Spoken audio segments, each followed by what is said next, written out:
Hari ini kita akan belajar apa yang Tuhan paling kehendaki untuk kita kerjakan. Maaf, saya berikan dua pilihan dan saudara milih satu. Ini penting sekali. Buat kita, Papa di surga itu lebih suka dibangunkan gedung gereja yang megah, atau dunia ini kita buat jadi sama seperti surga. Ini pertanyaan konyol mungkin ya. Bisa ya? Oke. Jawab yang mana dari dua pilihan ini? Betul? Betul? Sungguh? Enggak. Betul, tergantung. Faktanya, kalau kita tahu kebenaran ini, bahwa Tuhan jauh lebih suka kita buat dunia ini seperti surga, itu pengetahuan kita. Tapi saya tanya jujur, faktanya, kita lebih banyak ngerjakan yang mana? Nah, saudara, ini hal yang penting. Saya mengerti ini, tidak akan lupa, 26 Desember 1996. Ada apa itu? Bukan 94 tsunami itu. Bagaimana? 2004, maaf. Ini bukan tsunami. 2004, 26 Desember itu tsunami Aceh. Ini 96. Oke, saya mundur lagi. Bukan kerusuhan pembakaran gereja. Siapa bilang tadi? Situbondo. Teman baik saya Pak Pendeta Ishak dibakar hidup-hidup bersama Ibu Gembala bersama kemenakannya di dalam gedung sendiri. Saudara, hari itu saya dengan istri saya pelayanan Natal di Gereja Kebangunan Kalam Allah GKKA. Begitu kami sampai di rumah, kami kaget. Loh, kok ada orang berdoa? Berteriak, nangis. Saya tanya istri saya, ada apa ini? Tahu nggak tadi sebelum kita berangkat? Nggak tahu juga. Ya udah, karena doanya di ruang tamu, maka kami nggak bisa masuk ke dalam. Ya mau nggak mau ikut duduk bersama mereka. Saya dapat tempat kosong, ada seorang saudara, karena kami tinggal rame-rame, dan ternyata mereka juga ngundang beberapa hamba Tuhan lain untuk berdoa. Saya tanya, dulu kan belum ada WhatsApp, belum ada sosial media, jadi berita nggak dengar. Bukan, yang Desember itu bukan Situbondo, itu Tasikmalaya. Situbondo itu akhir September. Saudara, terus saya tanya, ada ini doa apa? Kok kami tidak tahu? Loh, masa nggak dengar? Ya dulu kan HP juga belum ada WhatsApp-nya. Enggak. Sekian belas gereja di Tasikmalaya dibakar. Wih, saudara, saya marah. Kalau saudara ingat sejarah 96 itu sejarah tergelap gereja Indonesia di Indonesia. Gereja Tuhan di Indonesia. Sebab dari Januari 96 terus pembakaran gereja nggak habis-habis. Daerah Rengas Dengklok, daerah mana saya nggak hafal semuanya. Tapi yang paling parah itu dua. Situbondo dengan Tasikmalaya. Saudara, istri saya kaget. Selama kami menikah, dia belum pernah lihat saya semarah itu. Saya marah betul. Marah kepada Tuhan. Karena percuma marah kepada pemerintah. Waktu itu saya baru selesai ikut seminar P4. Ada yang masih ingat? Pedoman, ya penghayatan. Wajib loh itu. Pendeta harus ikut. Sampai ngantuk-ngantuk saya itu ikut. Betul? Enggak itu. Sudah 25 jam, Mbak, cukup. Tambah lagi, saya lupa berapa jam. Berapa? 36 jam. Saya bilang, ini Pancasila apaan? Kenapa diam? Saya ngomong, dengar, tolong jawab. Kalau ada satu kaca masjid kita pecahkan, ribut nggak? Lo jawab ribut nih, ribut. Ini puluhan gereja dibakar. Saya berkata, Tuhan, engkau di mana? Kenapa diam? Saya bilang pada istri saya, besok saya akan ke Jakarta. Ada apa? Saya mau datang tak ke menteri siapa ke kantor DPR. Saya mau ngomong minta keadilan. Kalau sekali 2 kali nggak apa-apa. Ini sudah berapa kali dalam setahun itu. Saudara, ketika saya emosi seperti itu. Itu saya ketakutan. Saya bilang saya nggak peduli sudah terjadi apa. Ya udah, karena mereka masih doa, saya juga nggak bisa ribut. Tiba-tiba datang suara Tuhan. Saya percaya sebagai hamba-hamba Tuhan pasti pernah punya pengalaman seperti saya. Ketika kita dihadapkan pada satu masalah, ketika kita dihadapkan pada satu kejadian yang kita nggak bisa terima, yang tidak enak, kita berdoa mencari Tuhan. Tiba-tiba Roh Kudus datang dengan lembut sekali. Saya percaya semua kita pasti pernah mengalami itu. Tiba-tiba datang suara Tuhan, Daniel, kenapa kamu marah? Belum sempat saya bereaksi, kenapa kamu marah? Saya mau marah, ya gimana gak marah? Belum sempat saya mengeluarkan kalimat, kata-kata saya, Roh Kudus bilang gini, aku saja yang punya gereja itu gak marah. Wih, saya kaget. Betul atau tidak kalimat itu? Nah, akhirnya saya reda. Emosi yang meluap itu langsung turun, surut. Jadi saya tanya, ya kenapa Tuhan gak marah? Jawaban pertama, gedung-gedung itu bukan milikku. Itu milik mereka. Betul atau salah firman itu? Karena Tuhan Yesus tidak pernah merasa memiliki gedung-gedung gereja sehebat apapun gedung itu. Terus saya tanya, terus? Maka itu saudara, pandemik ini memurnikan gereja dan semua pelayanan. Pandemik ini jelas memurnikan, betul tidak? Lihat teman-teman kita di Jakarta, di Surabaya, kota-kota besar yang sudah punya gedung sendiri atau masih kredit setengah mati selama pandemik ini. Loh, betul tidak? Mereka menjerit. Walaupun gedung itu milik sendiri, maintenance tetap berjalan loh. Kalau nggak rusak gedung itu. Apalagi yang masih kredit gedungnya. Aduh, bagaimana nggak tercekik itu pendetanya. Kalimat kedua begini kata Tuhan. Gerejaku nggak berfungsi. Nah, salah satu gereja di Tasikmalaya yang tidak dibakar, ya, itu GBI Jalan Kebun Manggu, miliknya Pak Yulius Ishak. Karena di situ ada sekolah dan klinik. Masyarakat menjaga, sebab kehadiran gereja berdampak, memberkati. Gereja harus berfungsi. Makasih Pak Junedi bangun sekolah di daerah terpencil itu luar biasa. Nomor 3, Tuhan berkata begini, saya ingat sampai hari ini.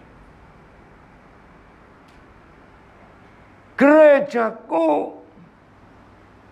tidak berdampak untuk yang lain.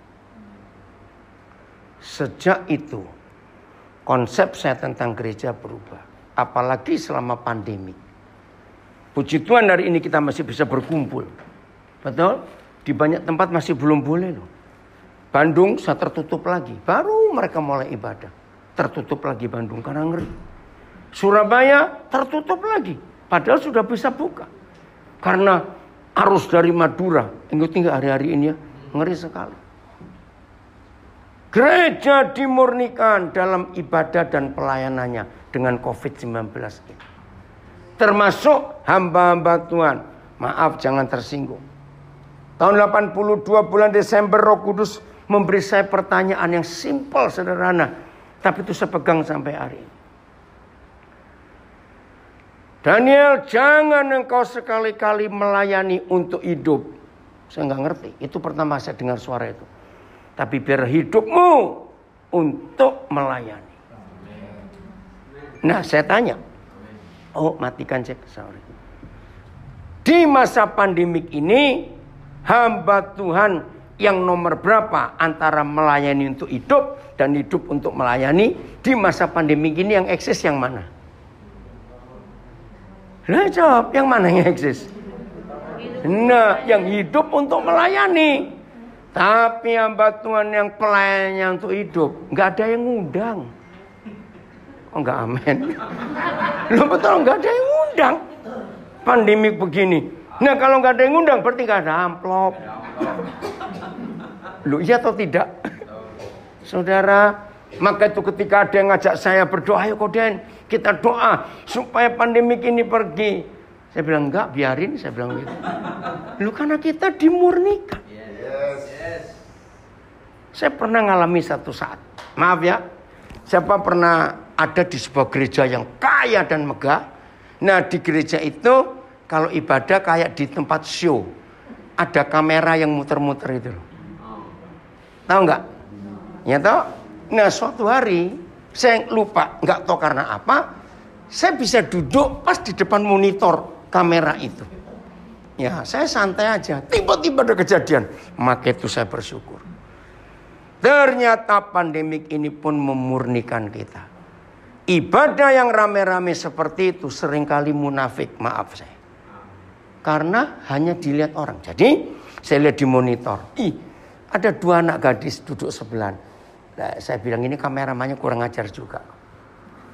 Pas syutingnya kena mereka 2, yang satu serius ngeliatin gitu. Terus dia ngelirik ke sebelah, main HP. Terus yang ini nyenggol, tapi wajah nggak gerak, kan kelihatan nyenggolnya itu. Nah, yang disenggol bingung, kenceng, ada apa? Itu lucu betul kejadian itu. Nah, yang ditanya ada apa nggak berani gerak, cuma gini kepalanya. Itu menunjukkan apa? Ini nggak ngerti-ngerti.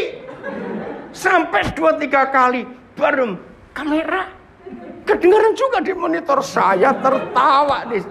Begitu saya kamera, berubah sikapnya. Nah, pandemi ini gak ada yang nonton kita ibadah. Maaf saudara, gereja-gereja besar itu kalau sudah Sabtu kenapa? Harus mundur, cek? Enggak. Ya naik, kayak gitu naik aja sudah. Oke, kok repot? Enggak usah repot. Gimana, cukup begini? Hah? Oh, kepala nggak ada. Oh, di bawah saja. Atau mundurin lagi? Ya udah. Enggak, mundur. Sudah cukup? Kepala saya sudah lihat belum? Awas nggak lihat kepala saya ya. Pasien turi mau kemana? Oh, ambil handphone. Ya udah. Oke, dengerin ini. Jadi dengan ibadah yang dilihat banyak orang, kita bisa munafik. Tapi ketika kita sendiri dengan Tuhan, itu baru murni. Betul tidak, saudara? Nah, inilah fakta. Maka itu pandemik ini ternyata betul-betul dipakai oleh Tuhan untuk menyatakan jati diri kita yang sesungguhnya. Itu siapa di hadapan Tuhan. Ya, saya juga tidak tahu kapan pandemik ini berakhir. Yang tahu, biar yang penting kita sibuk urusan dengan Tuhan setiap hari. Dan hidup itu jadi berkat. Maka itu sejak Desember 96 itu konsep saya tentang gereja berubah total. Tahun 82 saya ke Tiongkok pertama kali, 82. Masih susah hidup di sana. Maaf saya cerita, saya tiap pagi masih ikut bersama rakyat sana, orang-orang percaya, ngaduk septic tank, kotoran orang. Saya pertama datang, ini diapain? Pupuk, saudara. Maka itu wortel segede-gede lengan sini. Lobak, apa selada, wih sayur-sayuran.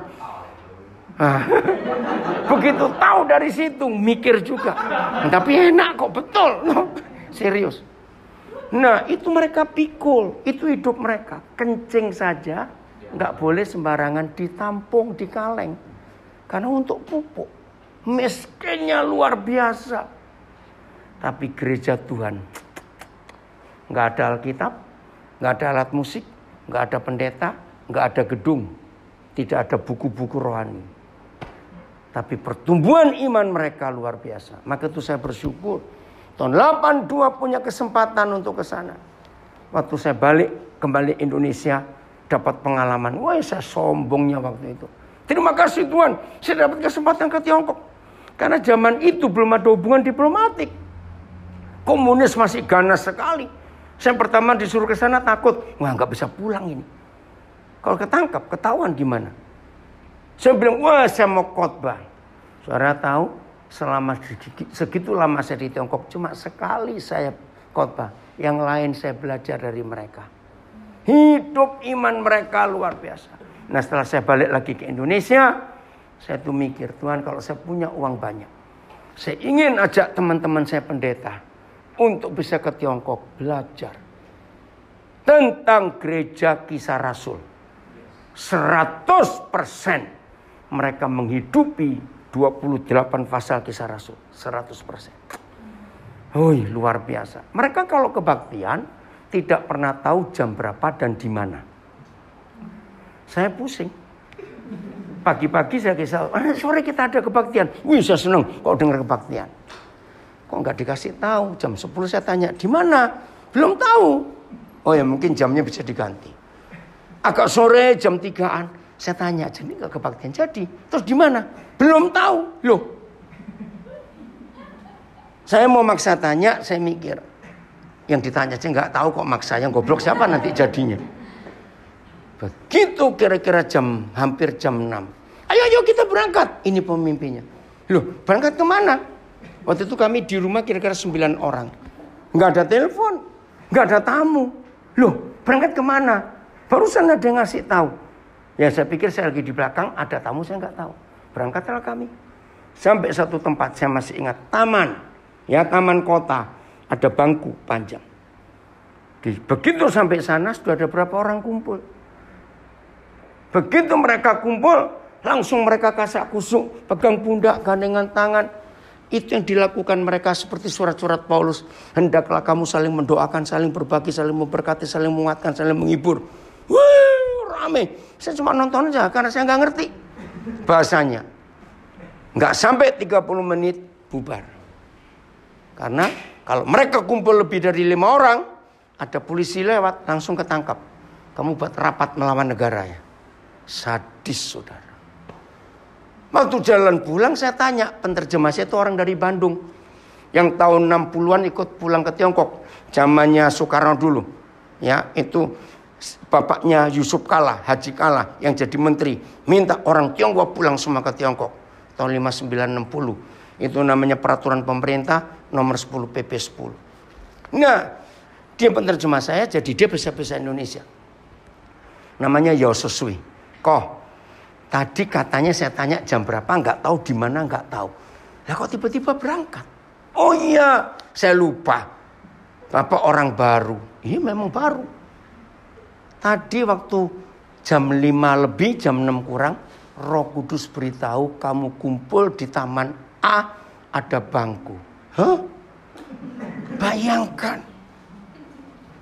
Dan itu yang dilakukan oleh gereja Tiongkok. Selama komunis berkuasa, hanya dengar Roh Kudus menunjuk. Jadi bisa kumpul di depan rumah sakit, di depan toko roti, di kuburan, di pinggir sungai. Terus pertanyaan saya kedua, masih belum ngerti. Loh, apa nggak takut kesusupan? Ada mata-mata, bisa nggak? Wih, dia jawabnya pakai Roma 8:14. Yang dipimpin oleh Roh Kudus itu pasti anak-anak Tuhan. Baca Roma 8:14, saya sampai hafal. Jadi, kalau ada yang nyusup, berarti itu anak Tuhan. Dia dengar Roh Kudus yang ngomong. Loh, jadi tadi itu kalian nggak kenal semua? Enggak. Saya lebih. Bayangkan, itu sepanjang kejayaan komunis. Mau ngajar apa? Mereka orang-orang hebat seperti itu. Wih, saudara, saya bersyukur dapat kesempatan itu. Maka itu konsep saya tentang gereja sangat berbeda dengan banyak pendeta yang lain. Karena saya ngelihat sendiri gereja Kisah Rasul di Tiongkok.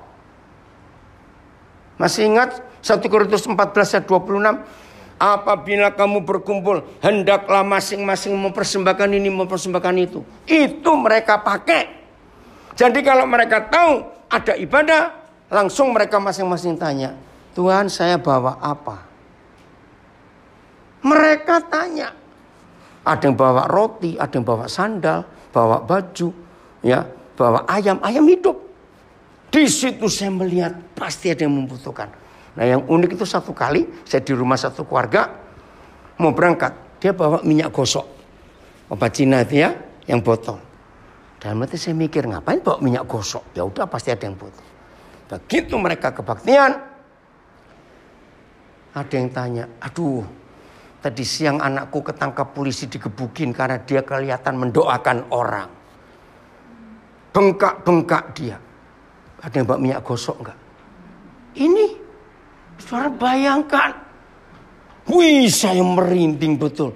Sampai segitu taatnya mereka hidup dipimpin Roh Kudus. Maka itu saudara lihat cara hidup saya beda. Apa-apa saya minta Roh Kudus yang menuntun. Dan dia hidup. Percaya Roh Kudus masih bisa bicara sampai hari ini kepada kita? Ya sudah, ikuti. Kalau mereka kebaktian di rumah, rumahnya besar-besar loh orang sana. Karena zaman dulu kan orang rata-rata orang kaya. Besar rumahnya. Nah, kalau kebaktian di rumah beda lagi. Saya selama hidup sampai hari ini belum pernah melihat gereja. Kalau ibadah waktu memuji Tuhan, kita nggak ngerti bahasanya, tapi dari mimik wajah diekspresikan. Saya tahu ini lagu apa. Wih, lihat wajah mereka itu. Kok lagu semangat. Wih, tepuk tangan mereka itu seru, saudara. Tapi dengar, nggak boleh ada suara. Tangan nggak boleh ketemu. Kenapa? Ribut, polisi datang. Saudara bayangkan, saya ngelihat itu, saya hidup dengan mereka. Begitu semangatnya. Jangan bilang alat musik, suaranya nggak boleh. Karena rumah-rumah besar, kalau kebaktian, lebih lama masuknya dan keluarnya. Nggak boleh gerombol, langsung ketangkap. Jadi ada yang nguping di depan pintu. Ada suara sepatu tentara nggak? Nggak ada, cepat-cepat, 2-3 keluar dulu. Agak lama, muncul, berangkat lagi. Itu ratusan kalau di rumah kebaktian, ratusan. Tapi nggak boleh ada suara sedikit pun. Saya tersungkur di hadapan Tuhan. Saya tanya pemimpinnya, sejak kapan kalian begini? Sejak Mao Zedong berkuasa. Ketika semua agama dihabiskan. Saya nggak pernah ketemu seorang pun pendeta. Kenapa? Mereka ditangkap. Istri-istri pendeta, anak pendeta yang saya temui, mereka nggak berharap suaminya masih hidup atau bapaknya masih hidup. Mereka berharap lebih baik meninggal. Karena penyiksaan di kerja paksa komunis ngeri, saudara. Nggak ada kabar juga, apalagi zaman itu belum ada telepon. Tapi gereja hidup. Saya belum pernah ketemu negara yang begitu banyak orang gila. Orang gilanya, wih saudara. Tapi bukan gila marah loh. Bukan gila. Gilanya itu aneh. Kalau duduk, nggak diajak berdiri. Sampai besok pagi pun tetap duduk. Kalau sudah berdiri, nggak suruh duduk. Dia kayak patung. Itu karena cuci otaknya komunis. Dan biasanya 2 kelompok orang. Satu orang-orang pinter dan orang-orang kaya. Itu dicuci otak. Dan 2 yang lulusan barat. Lulusan Eropa, lulusan Amerika. Habis. Karena mereka Mao Zedong anggap ini musuh negara. Karena pinter. Begitu sadisnya cuci otak komunis. Sampai orang itu bisa dibuat lupa namanya sendiri loh saudara. Jadi keluarga ini bilang ini dia nggak tahu siapa dirinya. Dia nggak tahu dia itu laki atau perempuan, sudah menikah atau belum, nggak tahu. Jadi sudah duduk satu kali, dia diajak kunjungan ke rumah orang. Kosong rumah itu. Saya lihat di ruang tamu, kok bau bener ya? Oh, dia nggak ada yang ngajak. Jadi dia duduk itu, peol kencing di situ. Sudah berapa jam? Nangis saya ngeliat itu. Nah, begitu banyaknya orang gila, begitu banyaknya orang susah, orang miskin. Mau cetung itu hanya boleh memberi baju rakyatnya. Baju pun dari pemerintah loh, nggak bisa beli. Warnanya cuma 2, abu-abu dan biru. Dan dari kain drill. Tahu kain drill zaman dulu yang tebel itu loh. Kenapa warnanya biru dan abu-abu? Supaya tahan kotor. Laki perempuan modelnya sama. Masih ingat kerah mau? Sama. Celana panjang. Itu sadisnya komunis. Orang-orang tua di atas 60 tahun nggak bisa ikut makan bersama anak-anak. Di setiap RT istilah kita itu ada seperti tempat kecil pemerintah memberi ransum. Jadi orang-orang tua sehari dapat 2 kali, siang dan sore. Itu cuma bubur, kacang atau apa. Keluarga pun nggak bisa memberi makan, mereka aja susah. Tapi di tengah kesusahan hidup penderitaan seperti itu, bedanya nyata. Apa itu? Anak-anak Tuhan penuh dengan sukacita, saudara. Itu nampak betul. Sehingga semua orang tahu. Kalau kamu bisa nyanyi, bisa tersenyum, pasti kamu murid Yesus. Bayangkan sampai seperti itu. Serius. Kalau mereka kerja di perkebunan, di sawah, ya ngaduk septic tank, pasti mereka nyanyi. Lah nyanyi kan nggak perlu dengarkan lagu apa. Nah, mau nggak mau kesaksian nyata atau tidak? Nyata. Ini loh gereja. Bukan bangunannya, bukan organisasinya, tapi fungsinya. Jadi berkat atau tidak, berdampak atau tidak.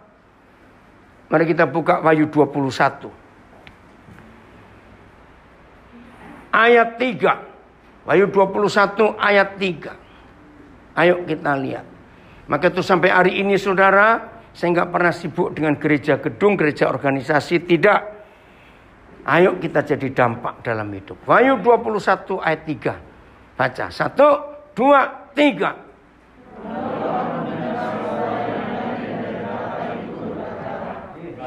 Nah, stop. Yang ikut tadi di jalan apa namanya? Rusa. Jalan? Rusa. Rusa. Oh, bukan rusak ya. Rusa. Rusak ya. Tambah kacang jadi rusak memang. Maaf. Tadi ngikut di jalan rusa, ingat intonasi, masih ingat? Nah, intonasinya salah. Lalu aku mendengar suara yang nyaring dari takhta itu yang berseru, lihatlah! Itu teriakan Yahweh Tuhan. Maka seluruh alam semesta mendengar. Inilah jeritan Yahweh Tuhan kita yang ribuan tahun dia tunggu. Supaya alam semesta tahu, lihatlah. Apanya Tuhan? Nah, apa kata lain kemah Tuhan? Gereja, bukan apa kata lain kemah Tuhan. Gereja. Seorang punya bahasa Inggris yang NLT, God's home. Rumahnya. Lihatlah. Rumah Tuhan ada di mana?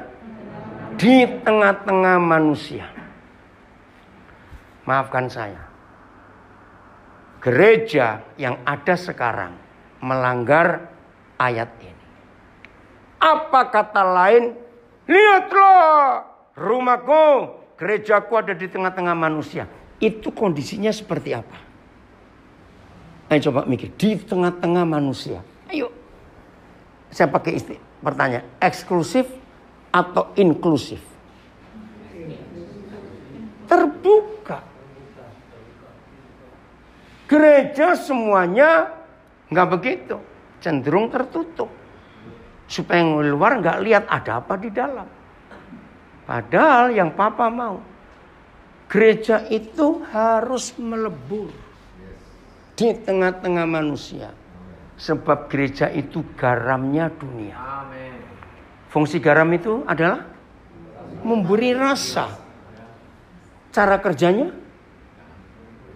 lebur, larut, nggak boleh mengkristal. Maaf. Sepengetahuan kita semua, gereja mengkristal atau larut di tengah masyarakat. Karena doktrin. Dan begitu Yahweh Tuhan ada di tengah-tengah manusia, cari berapa bahasa yang punya bahasa Mandarin, bahasa Hokkien, bahasa Itali, bahasa Batak, bahasa apa saja. Saudara kan kagum. Terjemahan-terjemahan yang banyak saya baca. Kesimpulannya, begitu ada gereja yang benar di bumi ini, maka Tuhan yang Maha Besar nggak betah di surga, dia pindah ke bumi. Kok cuma satu yang amin? Ini mutlak. Begitu Tuhan ada di tengah-tengah manusia, karena kita gerejanya. Lalu ada kalimat itu penting. Dan siapa jadi apa dan apa jadi siapa. Baca cepat. Kenapa ada gangguan? Ya. Baca. Dan siapa jadi apa dan apa jadi siapa. Yang akan diam bersama-sama manusia terus. Nah, mereka jadi umatnya. Stop dulu. Mereka di sini siapa? Awas salah lagi. Saya belajar di Jalan Rusa tadi. Kami dengan kamu beda. Nah, banyak orang masih menafsirkan manusia itu kita. Bukan. Justru gereja Tuhan itu adalah kita. Dan di mana ada kita di dunia ini, maka Tuhan berdomisili. Pindah ke dunia, tinggal dengan kita. Nah, manusia di ayat itu bukan kita lagi. Tapi mereka, proyek yang kita bahas tadi. Setelah Tuhan jadi Tuhan mereka, mereka jadi apanya? Menjadi umatnya. Tahu kata umat? Perjanjian lama sering. Umat kepunyaanku sendiri. Berarti manusia jadi apanya Tuhan? Kepunyaan Tuhan sendiri. Milik Tuhan. Lihat ayat 4 saudara. Kalimat pertama. Begini cara membaca. Kalau ada gereja yang benar di tengah-tengah di bumi ini, lalu Tuhan pindah ke bumi, tinggal dengan kita, maka semua orang di sekitar kita tidak boleh menangis lagi. Amin kan? Ini dahsyat. Cek tolong ini cacat. Saudara lihat. Begitu sederhananya kerinduan Tuhan melihat gereja. Maka itu kalau di sekitar saudara tinggal masih ada orang menangis, maka kita bukan gerejanya Tuhan. Kita gereja milik sinode kita. Gereja Tuhan harus punya dampak. Amen. Menghapus air mata. Amen. Saudara, prinsip ini saya pakai dari tahun 70-an akhir yang lalu. Maka itu kemana saja saya pergi diutus Tuhan, saya selalu mencari data. Siapa yang menangis di tempat ini? Setelah ketemu orang-orang menangis, saya akan cari kenapa mereka menangis. Begitu Tuhan tunjukkan sebabnya. Jadi ketika saya disuruh Tuhan ke Papua, tahun 90, bulan April saya tiba di Jayapura, saya nggak cari tanah untuk atau sewa ruko atau apa, tidak. Saya keliling Papua hanya untuk mencari kenapa orang-orang Papua nangis.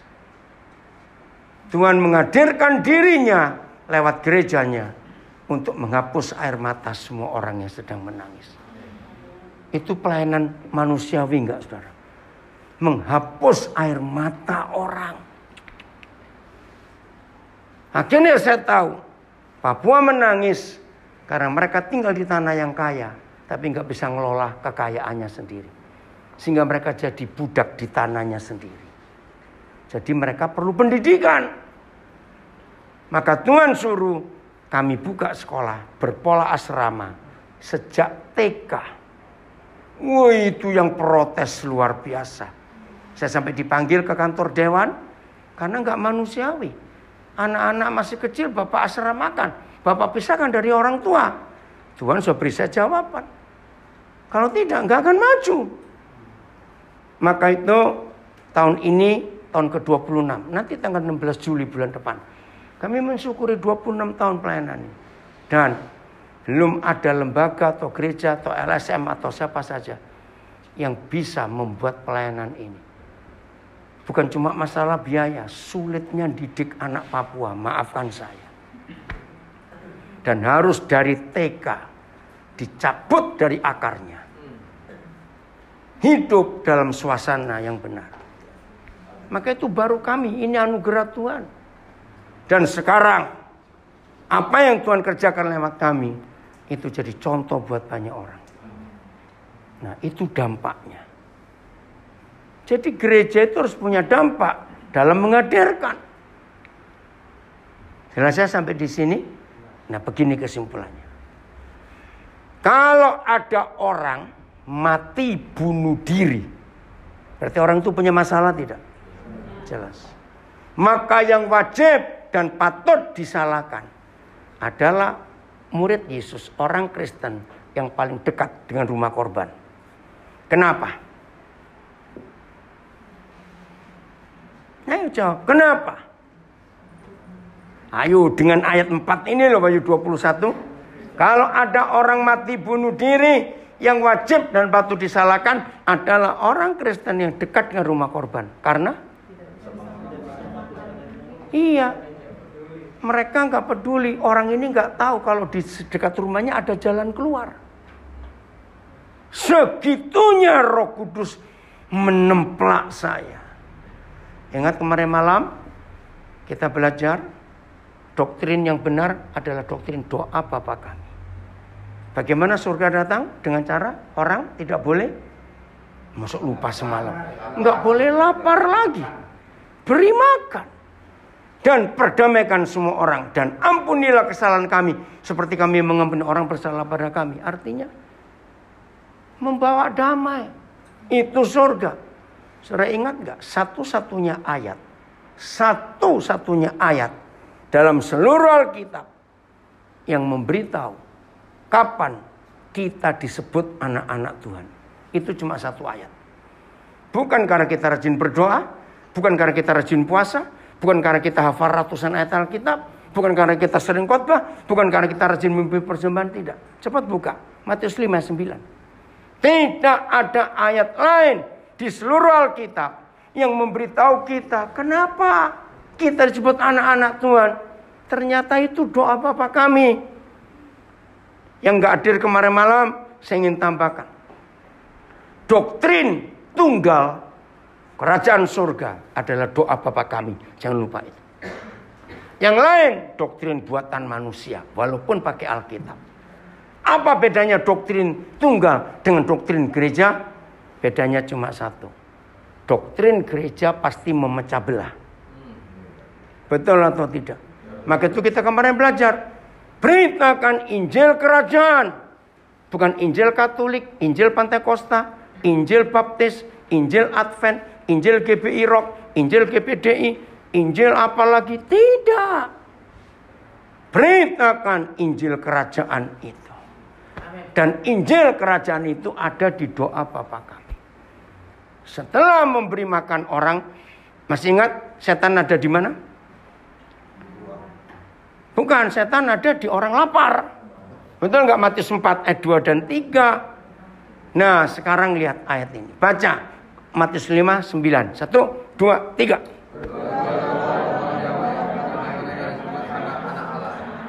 Ya sudah.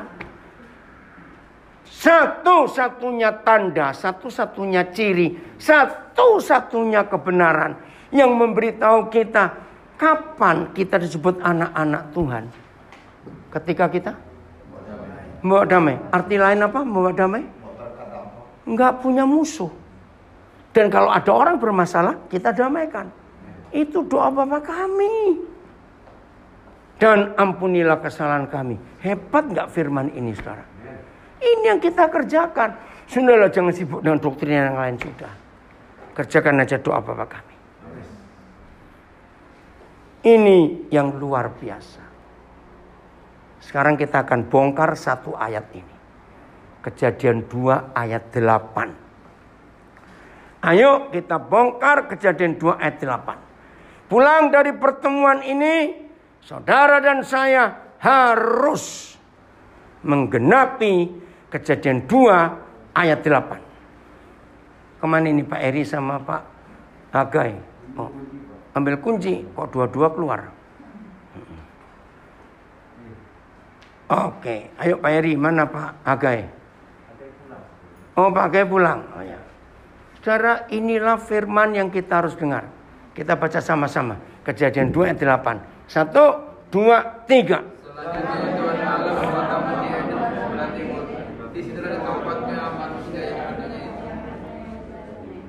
Nah, ingat tadi di jalan rusa kita belajar.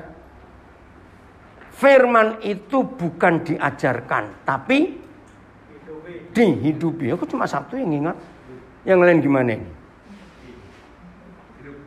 Firman itu jangan dikhotbahkan, jangan diajarkan, tapi dihidupi. Kalau firman itu kita hidupi, maka yang menyampaikan juga hidup, yang mendengar juga hidup. Kalau firman diajarkan, yang ngajar capek karena mikir terus. Yang diajar langsung alisnya gandeng, dahi mengkerut. Kenapa? Ayo. Ya, jawab. Kalau ada orang dengar sesuatu, terus alisnya gandeng, dahinya mengkerut. Orang itu ngapain? Mikir. Nah, itu teologi. Firman yang diajarkan sebagai teologi, maka tidak beda dengan belajar biologi, geologi, antropologi, psikologi. Sama. Maka itu teologi merusak kebenaran. Sebab Tuhan yang adalah teo dilogikakan. Gobloknya orang itu. Sebesar-besarnya otak kita. Maaf. Sebesar-besarnya otak kita. Mampu menampung Tuhan? Meledak, saudara. Maka itu kalimat teologi aja sudah salah. Orang yang belajar teologi pasti melahirkan doktrin. Lo jawab. Doktrin itu perlu disanggah, diperdebatkan. Kebenaran nggak perlu diperdebatkan, nggak perlu disanggah, karena dia sudah benar. Ini bedanya. Saya belajar teologi, tapi tidak untuk pelayanan. Hanya pengetahuan saja. Saya melayani hidup dengan Tuhan. Beda. Caranya, belajar Alkitab pakai logika anak-anak. Pasti kebongkar kebenarannya. Kalau kita belajar Alkitab pakai konsep teologi, maka yang lahir adalah pengetahuan. Bukan kebenaran, beda. Ingat, yang Tuhan minta mengetahui tentang Tuhan atau mengenal Tuhan. Nah, beda. Teologi membuat orang mengetahui tentang Tuhan. Contoh, saudara bisa belajar tentang Soekarno, presiden pertama kita. Saudara bisa belajar tentang Gus Dur, bisa belajar tentang Abraham Lincoln, dan tokoh-tokoh dunia lain. Nah, itu mengetahui. Pertanyaannya, belajar tentang seseorang, bisa kenal orang itu enggak? Bukan belum tentu, enggak bisa. Orang sudah mati. Kita cuma tahu. Nah, pengetahuan. Tapi mengenal Tuhan, itu enggak perlu belajar tentang Tuhan. Maka itu Henokh, orang pertama yang terangkat tanpa mati. Karena Alkitab menulis dia bergaul. Filosofi dunia mengakui, kenal seseorang nggak perlu kuliah, nggak perlu belajar, nggak perlu apa. Bergaul dengan orang itu pasti kita kenal. Agama membuat orang nggak bisa bergaul dengan Tuhan. Kenapa? Ayo, masih muda dulu, adik-adik ya yang punya teman. Nah, menciptakan aturan itu teologi. Orang yang bergaul dengan teman Itu nggak perlu peraturan. Jamnya terserah kamu. Saudara lihat agama, pernah sadar nggak? Saya tunjukkan. Hampir semua agama di dunia, di hari-hari raya mereka, di jam-jam doa mereka, itu sangat tergantung dengan matahari, bulan, dan sejenisnya. Bahkan kalau mereka mau sembahyang, bertahun-tahun masalahnya sama terus. Jamnya, oke lah kalau cuma jam. Terus menitnya, yang lebih kaget, detiknya pun dihitung. Lu pernah ngerti nggak maksud saya ini? Jadi sepertinya kecepatan 1 detik, Tuhannya belum nongol, terlambat 1 detik, Tuhannya sudah pergi.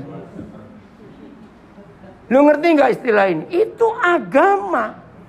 Nah bergaul nggak begitu. Ya atau tidak, cepat tak saudara jawab? Susah sekali. Maka itu di jam-jam terakhir Tuhan Yesus sebelum ditangkap di Getsemani, dia merubah prinsip. Aku tidak menyebut lagi kamu hamba, tapi sahabat. Apa alasan sahabat? Karena aku sudah memberitahukan berapa hal? Segala sesuatu yang telah ku dengar dari Bapakku. Jadi nggak ada jarak antara kita dengan Tuhan. Sahabat, cobalah hidupi kebenaran ini sekarang. Ini fakta yang saya kagum sekali. Maka itu saya melarang anak-anak saya untuk masuk sekolah teologi. Lebih baik kamu ambil sekuler. Maka kamu bisa jadi garam dunia, bisa jadi terang dunia. Maaf, sehebat-hebatnya sarjana teologi saudara, ngelamar ke BNI, ngelamar ke PLN, jadi satpam aja nggak diterima. Loh, betul tidak? Karena begitu ada istilah STH, harus masuk gereja. Lo katakan amin, gak usah ragu-ragu. Nah, ketika STH itu masuk gereja, pasti perang. Sebab masing-masing memperebutkan lahan makan. Mau marah-marah lah. Lo betul atau salah kalimat ini? Maaf. Lebih baik kalau punya waktu, punya uang, ngambil sekuler. Sarjana teknik, akuntansi, psikologi, itu jauh lebih jadi berkat. Karena Tuhan Yesus minta, kamulah terang dunia. Nah, kalau terang dunia masuk ke dalam gereja yang sudah terang semua, saya pakai istilah Pak Jonathan Patiasina. Apa yang terjadi kalau senter ketemu senter? Bukan senter-senteran kok silap. Bukankah di gereja hobinya senter-senteran? Ngerti kata senter-senteran ini? Melihat kesalahan orang lain, menghakimi. Garam ketemu garam, pendetanya stroke darah tinggi. Loh, betul nggak? Garam itu harus keluar ke tempat yang nggak ada hasilnya. Banyak konsep yang salah. Ngerti ya? Ngantuk itu. Jelas ya? Jangan belajar teologi. Baca bukunya boleh. Tapi bergaul dengan Tuhan, kita kenal dia. Bergaul, ya tepuk tangan dong, gak usah ragu-ragu. Bergaul itu tidak mencegah. Sudah terlanjur sekolah gimana? Buang, bakar ijazahmu. Ada yang tanya ini di Instagram. Bakar ijazahmu. Kuliah lagi ambil S1 yang sekuler. Terlanjur putus, cari waktu lain. Maaf. Oke, nah saya hidupi Kejadian 2 ayat 8. Perhatikan. Menurut Kejadian 2 ayat 8, ternyata di benak Papa di surga, semua manusia harus hidup dalam suasana taman. Dan selanjutnya Yahweh Tuhan membuat sebuah taman di sebelah timur. Disitulah ditaruhnya, diletakkannya, disimpannya, dijaganya, dipeliharanya manusia yang dijadikan itu. Mari kita renungkan. Apa lawan katanya taman? Ayo, padang gurun. Apalagi lawan katanya taman. Gersang, tandus, tidak ada kehidupan. Ayo renungkan sejenak. Beri saya 5 hal. Cepat dengan kuat. Beri saya 5 hal. Begitu kita mendengar suara ada orang taman, langsung muncul apa? 1. Bunga indah, air menarik, sejuk, buah-buahan, pohon buah. Nih, menyenangkan saudara. Ini loh, ini yang Papa rindu. Betah. Saudara tolong catat. Sejak saya mengerti firman ini, kemana saya pergi, saya nggak sibuk dengan ini, dengan itu, tidak. Saya sibuk dengan menciptakan taman. Supaya orang-orang bisa tinggal betah, sejuk, nyaman, bunga, segar, damai. Apa? Gereja. Kenapa gereja? Dia bilang apa? Lawan dari kata taman gereja. Oh, lawan dari kata taman gereja. Ini orang pasti pernah kepahitan dengan gerejanya. Siapa itu? Betul. Oke, saya tanya. Apa yang terjadi dengan anak-anak kita? Kalau mereka lahir, bertumbuh dewasa di dalam suasana taman, anak-anak kita jadi apa? Damai, luar biasa. Pintar, sehat, jenius. Rupanya neraka sangat benci dengan suasana taman ini. Maka itu setan merusak suasana taman itu. Saya dapat pengertian ini, saya menangis. Papa, engkau luar biasa. Renungkan. Tuhan minta kita buat taman atau dia buat taman, kita yang nempati. Nah, jadi nggak repot sebetulnya. Tamannya sudah ada.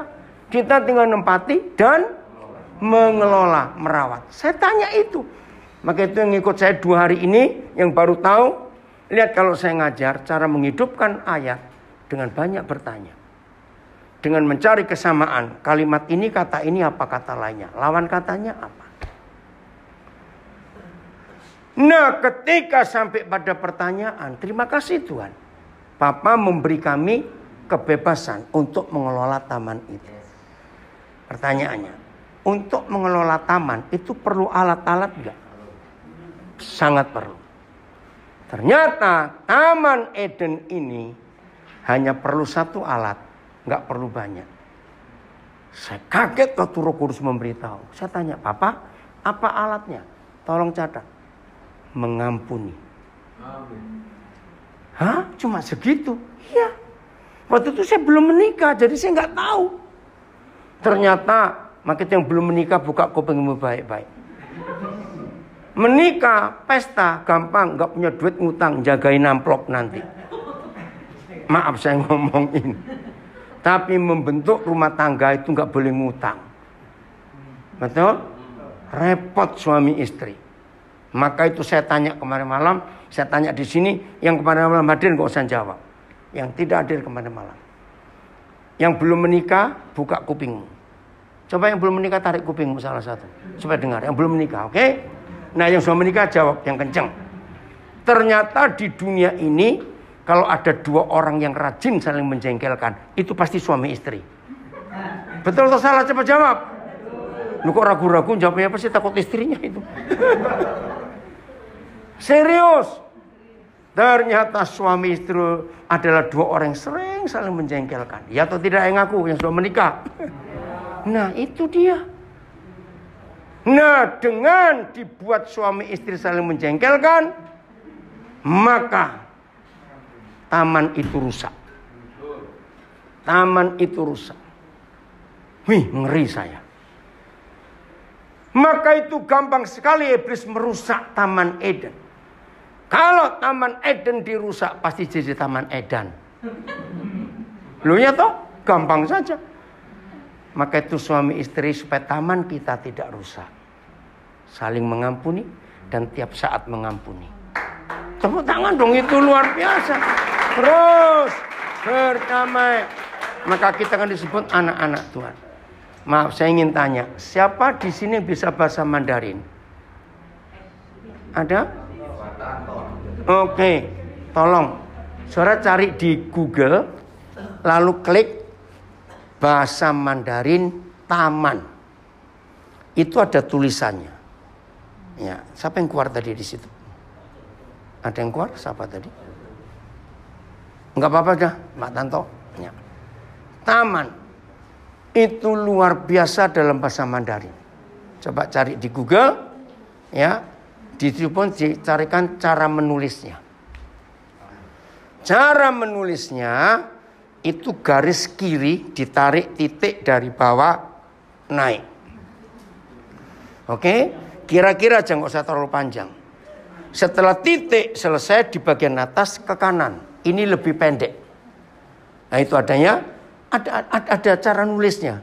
YouTube, YouTube bukan Google. Sorry, YouTube, maaf. Nah YouTube itu diajarin nulisnya. Setelah garis atas, setengah saja dari yang garis panjang, turun, dibuat sama panjang dengan yang kiri. Nah itu nggak boleh ditutup. Yang luar biasa, saya kalau salah saya minta maaf. Begitu di 3 garis ini sudah, maka yang ditulis pertama itu mulut atau tanah. Saya lupa yang mana itu. Ada yang lihat tanah atau mulut duluan? Salah satu ya. Nah kenapa tanah? Untuk hidup. Dan manusia dibuat dari tanah. Ada Heri, Tanto? Ketemu ya. Nah terus kenapa mulut? Untuk 2 hal. 1 untuk makan, 2 untuk komunikasi. Di antara mulut dan tanah paling bawah itu ada huruf manusia, ren. Tapi 2 ditulis 2 kali, yang 1 besar, 1 kecil.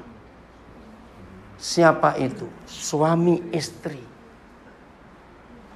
Setelah selesai penulisan mulut, tanah, dan 2 orang, baru garis ditutup di bawah. Dan itu yang dikatakan oleh kitab Kidung Agung. Hai engkau permaisuriku seperti taman yang tertutup. Jadi 4 garis itu melindungi taman itu. Maka itu semua taman pasti ada pagar rata-rata. Dari mana saya bisa ngerti ini? Saya waktu itu khotbah di Australia. Nerangkan tentang Taman Eden. Tiba-tiba saya diinterupsi. Saya nggak kenal ada seorang. Ternyata dia guru bahasa Mandarin di Universitas Sydney. Ternyata dia belum Kristen, cuma diajak temannya. Nah di situ dia nerangkan. Saudara, hanya gara-gara kejadian 2:8 dia mengalami zaman Tuhan. Karena dia bilang kalau ini bukan Tuhan yang punya taman itu, nggak mungkin ada tulisan sehebat ini. Maka itu papa mama, Taman Eden yang Tuhan ciptakan buat kita itu pasti aman. Amen. Tertutup. Amen. Tapi jangan amen dulu. Ingat Matius 18, 19, 20. Taman itu akan terbuka dan rusak ketika suami istri tidak mengampuni. Begitu suami istri 2 orang yang ditulis paling bawah tidak berdamai, maka taman itu terbuka. Siapa yang masuk? Iblis. Jadi mulai hari ini panggilan kita ke dunia bukan untuk buat gedung gereja. Bukan hanya buat kebaktian minggu. Tetapi kemanapun saudara dan saya pergi, buatlah taman-taman itu. Amen. Salah satu taman yang Tuhan titipkan kepada kami, saya suka sekali menampung orang yang lulusan penjara. Kenapa? Begini. Bedanya apa? Kalau orang keluar rumah sakit dan keluar penjara, mana yang disambut? Iya, karena nggak jadi mati. Lu itu kalau dari rumah sakit pulang berarti belum mati gitu aja toh. Tapi yang lulusan penjara, keluarganya seringkali malu. Nah, Tuhan berkati kami untuk menampung mereka. Buatkan taman buat mereka. Ayo ajak tinggal di taman yang Tuhan buat untuk kita semua. Maka itu papa mama, ciptakan taman mulai hari ini. Jujur periksa. Dalam hatinya nggak usah ngomong supaya nggak ketahuan kalau salah atau benar. Hari-hari ini suasana rumah kita Taman Eden atau Taman Edan? Ngerti nggak pertanyaan ini? Hari-hari ini suasana rumah kita taman atau padang tandus? Yang mana? Inilah hukum yang luar biasa. Sekarang saudara bisa bayangkan.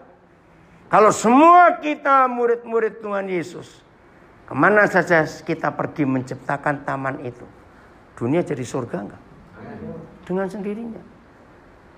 Ingat, tidak ada alasan lain. Kapan, mengapa, kok bisa, bagaimana kita disebut anak-anak Tuhan kecuali membawa damai. Tahu kata lain membawa damai? Suka mengampuni. Maka ada damai. Maka itu Matius 18 ayat 19 saya ulangi lagi.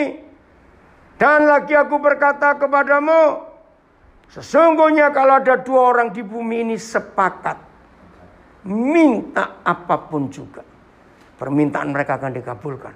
Siapa dua orang yang membuat kesepakatan? Suami istri. Tidak boleh orang lain, harus suami istri. Sepakat itu perjanjian kekal. Ayat 20. Sebab di mana ada dua orang yang sepakat tadi, dan orang-orang ketiga, anak-anak, dan mereka berkumpul dalam namaku, maka aku ada di tengah-tengah mereka. Ini taman itu. Amin. Karena ada Tuhan Yesus. Nah, dari situ saya muncul pertanyaan. Yang semalam gak hadir, yang boleh jawab. Yang hadir gak boleh jawab. Kalau saudara sudah baca ayat itu, setan mudah atau susah membuat suami istri gak sepakat? Ayo, setan mudah atau susah membuat suami istri gak sepakat? Mudah. Siapa pernah ribut gara-gara sandal suami istri? Ayo. Loh, ditanya kok tertawa. Siapa pernah ribut gara-gara kancing? Loh, ya atau tidak? Keributan kita suami istri bukan karena atap jebol, tembok runtuh. Seringkali perkara-perkara kecil. Salah ngomong, salah dengar, salah sangka, salah lihat, salah semua. Itu manusia. Betul tidak? Orang lagi duduk-duduk matanya kelilipan. Kenapa kamu ngeliatin aku? Loh. Maaf. Ada nggak orang seperti itu? Sensi bener itu orang. Serius saudara, ini contoh-contoh kecil dalam hidup kita. Untuk kita selalu mengampuni. Selalu mengampuni. Maka kalau ada pengampunan, setan gak berani masuk. Betul? Nah, pertanyaan saya begini. Setelah kita baca Matius 18, 19, 20. Ini pertanyaan penting. Tolong anak-anak juga jawab kalian ya. Berarti kita lebih mudah ngusir Yesus atau lebih mudah ngusir setan dari rumah tangga kita? Ini pertanyaannya konyol betul. Lu serius? Orang ajar enggak? Ternyata buat kita lebih mudah mengusir Yesus daripada mengusir setan. Celaka enggak kita? Atau saya balik. Setelah saudara membaca Matius 18, 19, 20, kita lebih mudah ngundang setan atau ngundang Yesus? Pertanyaannya sama. Artinya, gimana? Nah, cukup dengan tidak sepakat. Dan tolong catat, tidak sepakat itu nggak perlu hal besar. Benci, marah, teriak. Tidak. Membuat suami istri tidak sepakat cukup dengan jengkel. Mungkin saya berkata, saya nggak pernah jengkel kok dengan suami atau istri saya, cuma sama aja goblok. Maaf. Sering nggak begitu? Ayo maaf. Nah itu dia. Di situ setannya datang. Karena begitu kita tidak sepakat, langsung setan masuk. Taman kita jadi padang gurun. Renungkan, semua kita tahu. Mana lebih mudah? Menanam pohon-pohon di taman atau ngerusaknya? Nah itu yang kita buat. Ngerusaknya cepat. Hanya jengkel. Habis. Selesai, betul, ngeri. Mau berubah? Mau ciptakan mulai memelihara taman itu mulai hari ini? Tuhan yang buat, kita tinggal mengelola saja. Betapa hebat anak-anak kita.